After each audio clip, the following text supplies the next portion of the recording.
Now here is an example of a top load washing machine that has an impeller agitator.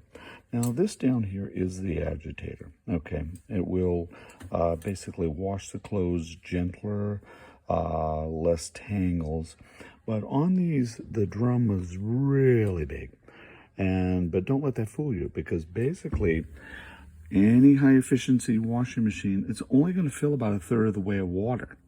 So because of government regulations, they're designed to max out about 22 gallons per load.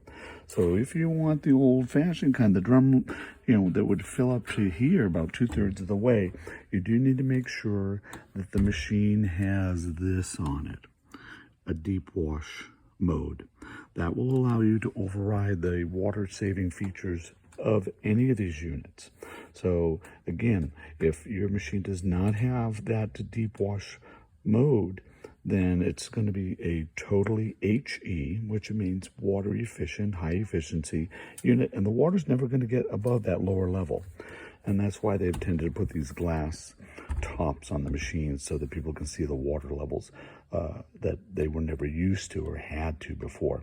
And that's regardless of brand. This is an LG, but other brands are going to be the same way. So don't be fooled when you go to the store and you see this big, huge, expansive tub and think, well, I'm going to pack this full of blankets and sheets and fill it to the top. Well, the water's only going to be here. So don't go for size, because on this case, size doesn't matter.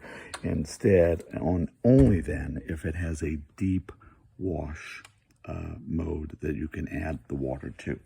So other than that, it will be gentle cleaning. The focus is on water savings as opposed to anything else. Again, impeller agitator, gentler on the clothes.